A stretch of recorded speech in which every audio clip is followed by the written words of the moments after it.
We're here in Orlando, Florida for the IAAPA Attractions Expo 2010. I'm here to give you a quick tour of Namco's booth and we'll check out the games.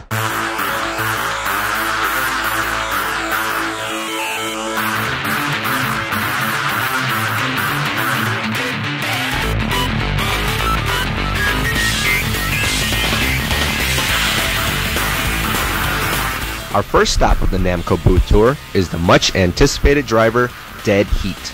The only arcade driver with social networking, Dead Heat actually lets you race your friends even if they aren't right there with you. How this works is, a photo is taken of each player before the race and placed above the cars to easily identify each driver. When you race other players, the game will add them on your friends list if they save their profiles using the pin system. During the race, Dead Heat's patented driver analysis software begins to analyze the way each person drives their car and saves that information. So one day, when a player decides to play alone, after entering their pin, their profile will be shown listing all of their friends. During the race, their friends' photos and cars will be used as their opponents with their driving style accurately replicated as if they were right there driving next to you. This state-of-the-art technology blurs the line between real players and computer opponents. Linkable to up to 4 players, Dead Heat features 8 beautifully detailed licensed cars and 4 city courses to race in.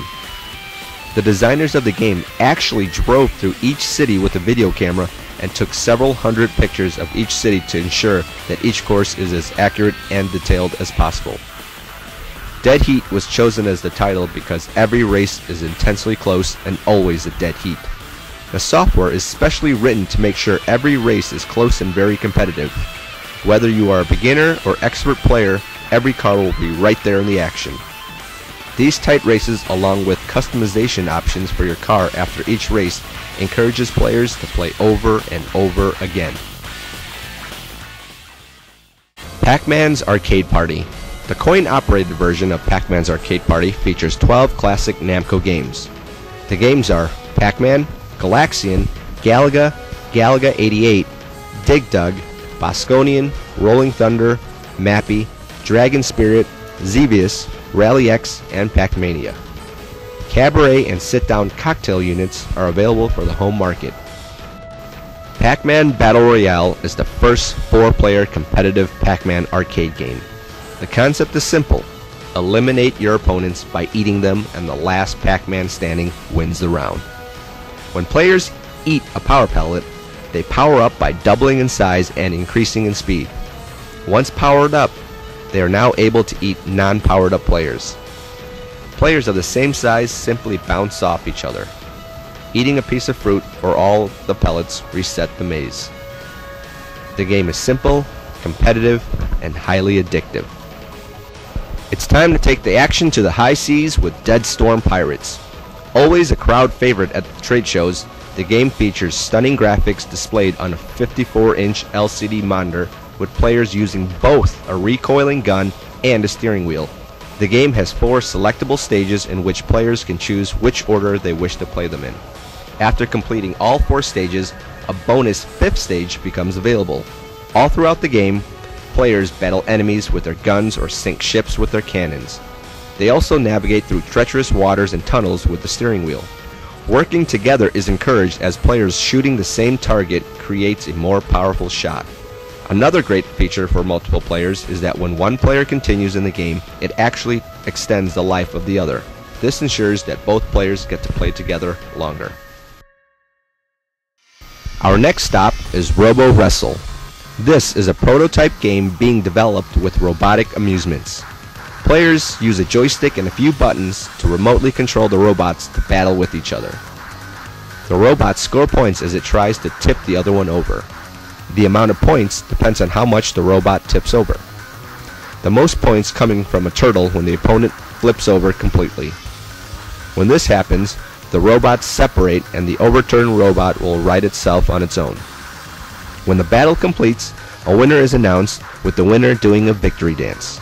When the game ends, the robots will go automatically back into their charging stations and await their next battle. The game can be configured with a ticket dispenser. Since this is a prototype, look for a more polished version in the near future. Our next stop is the party game Tank Tank Tank. This game is in a category of its own. Players drive around in a tank and can choose to either work together or fight against each other. Free-for-all, mission, and team-up are the three different play modes to choose from. Free-for-all is a battle royale where all players fight each other. Mission mode is where all players work together to fight off giant monsters. A wonderful feature in the mission mode is that the monsters that players fight rotate on a monthly basis.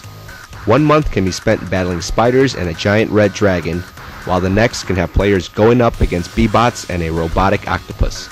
The last play mode is Team Up. Players get to choose to be on the blue or red team and battle with or against each other. All three play modes feature destructible environments.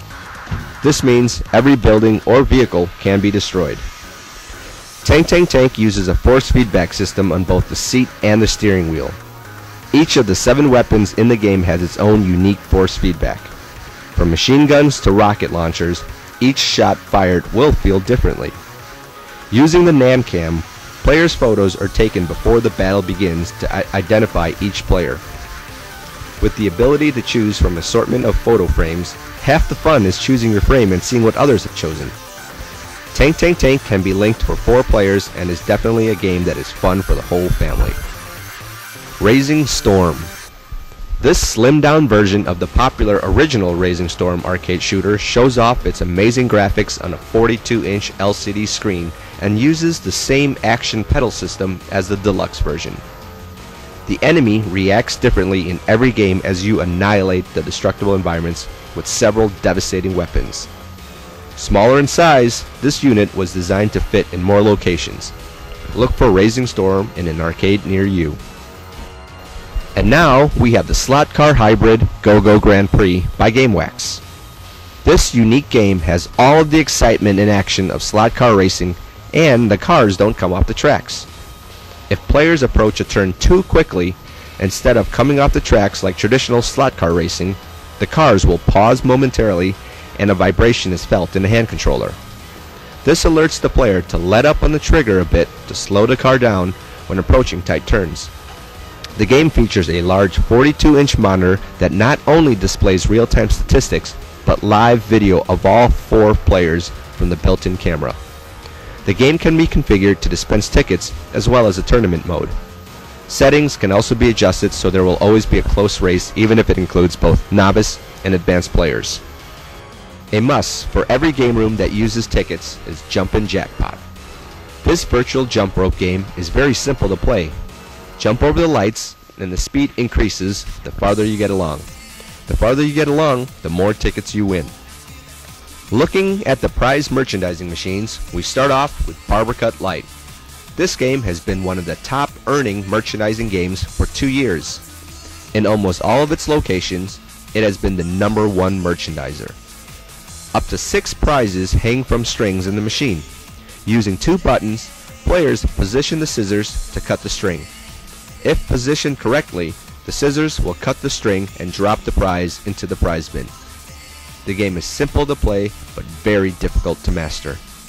From the creators of Barber Cut Light comes another highly addictive game, Dunk Tank Prize. This prototype game uses the same 2-button controls. Instead of cutting the string, this game has the player positioning a plunger over 3 holes. If positioned correctly, the plunger will drop down through the hole and push the dunk switch. When the dunk switch is pushed, the platform will dunk the prize into the prize zone. Our last stop on the Namco Booth tour is Clanaflex. This prize merchandiser is extremely flexible on what type of game it can be. By switching out the arm attachment, the game can change from a claw game that picks up prizes to a game where players have to tip or kick a prize to win it. Other attachments can pick up prizes with a suction cup or grab things with a hook. With a platform that adjusts in height and removable floor panels for different payout locations, Clanaflex can be a new game without having to buy a new machine. And there we have it. These are the games that in Namco's booth for IAAPA Attractions Expo 2010. Thanks for watching.